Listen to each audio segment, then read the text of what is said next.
Chapter 3, sorry, it is in chapter 3. I can't remember. Minus, right? Okay, so don't get confused. It is a minus. Minus with changes in current liabilities or spontaneous current liabilities, which are the account payables and also accruals. Okay, so these are the free cash flow formulas which are in chapter 3. So basically we are now returning to the chapter 3, but with some more modification to the free cash flow which are more advanced. Okay, so we want to value the stock using this free cash flow. We call it the free cash flow model. Alright, basically the free cash flow model is based on the same premise as the dividend valuation model, except that we value the firm cash flow rather than dividends. So the differentiation is that we change dividend to free cash flow. Formula sama. Okay, free cash flow 1 plus K. Okay, present value, right? This is actually present value. Okay, 1 plus K is present value. Okay, actually we are discounting all the free cash flow to get the value of the stock. Okay, present value is very popular in finance. Present value is a factor, very popular. Now let's see VC, okay, or value of the entire company. What is the value? FCF is equal to free cash flow expected at the end of year T. Okay, KD or KA is the firm weighted average cost of capital, WACC. Okay, this one you will learn in financial management, WACC.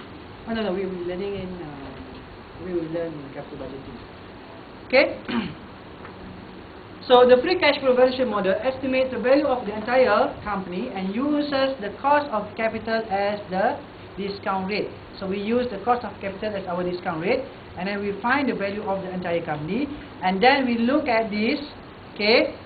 As a result, the value of the firm debt and preferred stock must be subtracted from the value of the company to estimate the value of equity. So basically, you look at this VS, okay, the value of the stock. Okay, we are looking for the value of the stock, right?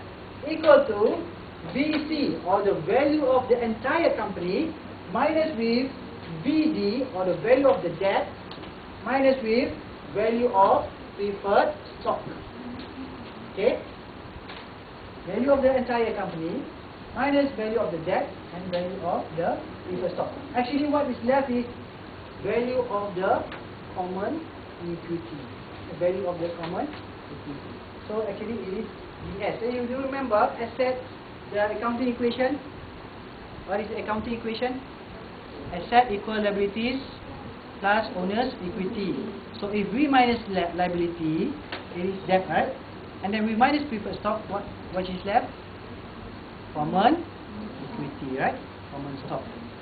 Common stock or common equity. Okay, so now let's see one example here.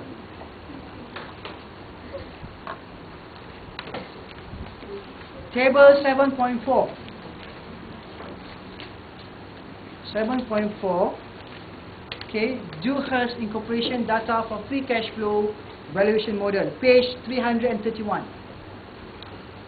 Okay, we have this free cash flow. Okay, you look at this. The FCF developed using equation 3.2 and 3.3, page 106. Okay, year T 2004 until 2008, we have the FCF 400,000 and it keep on increasing. 450 in 2005, 520 in 2006, 2007 it goes to 560, and lastly 2008 it increases to 600,000. So we are given also other data, which is the growth rate of FCF beyond 2008 to infinity. So from 2008 to infinity, the growth rate will be 3%. So to 2008 until 2009, 2010, 2011, until forever and ever and ever and ever infinity, it is 3%. So WACC, or weighted average of capital, KA, equal to 9%. Okay, 9%.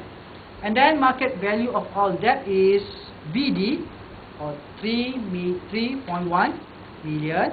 Market value of preferred stock is BP, 800,000.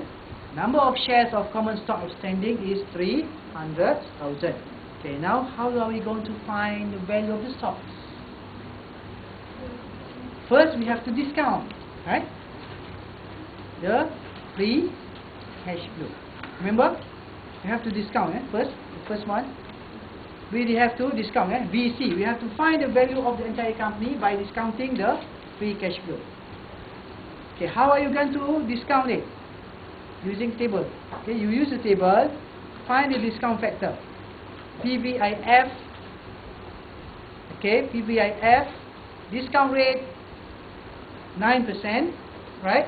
And then year is 1, accordingly lah. So for 2005 you use 2, 2006 you use 3 as your year.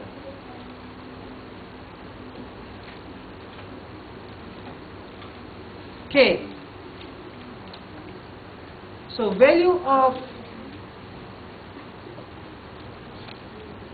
so firstly calculate the present value of the free cash flow occurring from the end of 2009 to infinity, measured at the beginning of 2009. So you look at 2009 first. Okay, 2009, okay, 2008, what is our not D0, FCF 0, 600,000 plus growth rate 1 plus G, which is 1.03. Then you divide it by KA minus G. Okay, ini macam you look at this is actually the same as the constant growth model, right?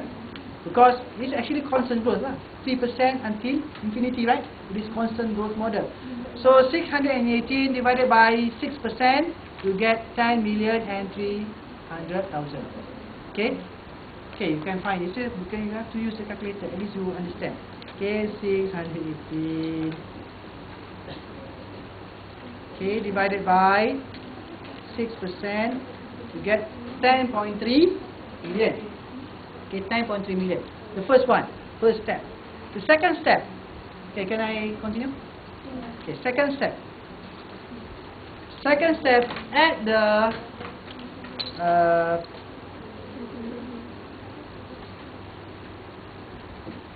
PF of the PFCF found in step 1. Okay, to the FCF for 2008.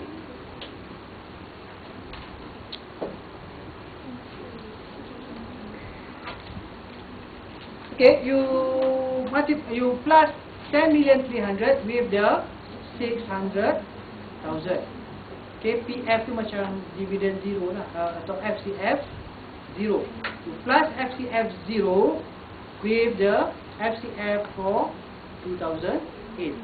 Okay, so 600,000 plus with 10,300,000, you get 10.9 million. So this is actually the FCF 2008. The step 3, find the sum of the present value of the FCF for 2004 through 2008 to determine the VC, or the value of the entire company. Okay, this is shown in table 7.4. You look at 7.4. 7.4 on the following slide, 7.5. Okay, so you look at that. Okay, we have 400,000, 250, 520, 560, and the last one, 2008, is 10.9 million. Okay, this is one which is derived from step 1, step 2, and step 3. This is step 4. Okay. Now you look at your present value interest factor table, 9%, okay, at year T. So you just put the present value interest factor here. Okay, this is year 1, year 2, year 3, year 4, and year side. Then you get the present value of the free cash flow. So you get all the present values, you add all the again, then you get 8,628,000. Okay, 8.6 million, right? 8.6 million.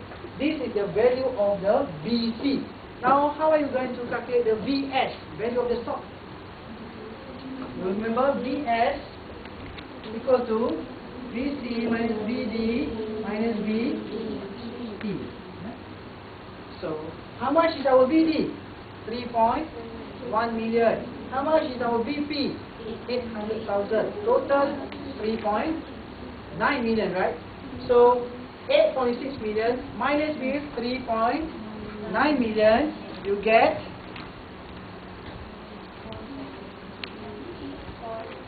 4.7 million. Okay, so 4.7 million. That is your value of the stock. Okay, value of the stock. Now, how are you going to calculate the value of each stock? How are you going to calculate the value of each stock? This is the value of entire stock, right? One stock, how much?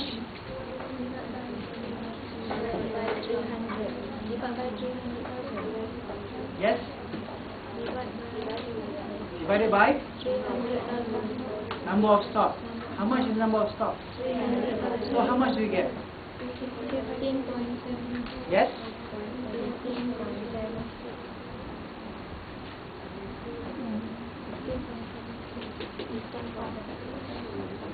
Okay, 15.76. Okay, correct. Okay, so very simple. So basically, you look at all the basic formulas, model, constant growth, zero growth, variable growth, free cash flow model, all involved with the present value interest factor. Okay, involved with present value interest factor. Remember, the zero growth model is perpetuity, right? Is the perpetuity. The constant growth model is the present value, right? And then the variable growth model also using present value.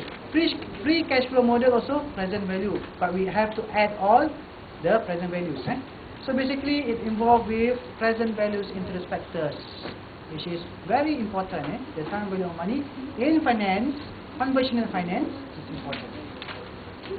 Right? Okay. Now, other approaches to stock valuation. What are the other approaches to stock valuation? Okay, we have book value, liquidation value, and also the price earning of PE multiple. PE multiple ratio. Okay, so we have all other approaches. Okay, why do we use these approaches?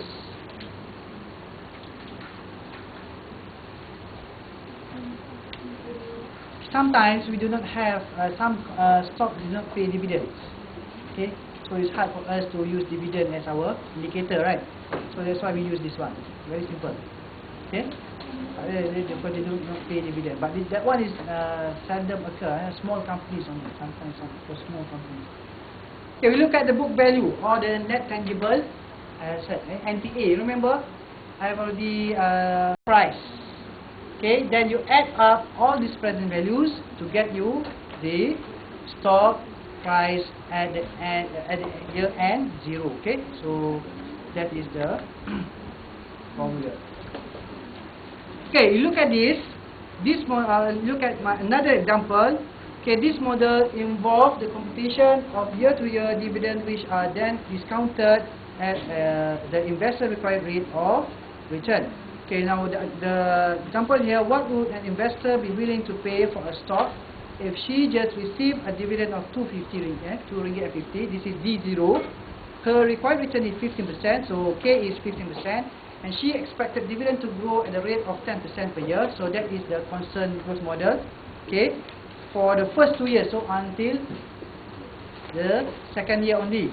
And then at a rate of 5% thereafter. So after the third year, it will go 5%. So actually a combination of two rates, 10% and 5%. So basically from year 1 and year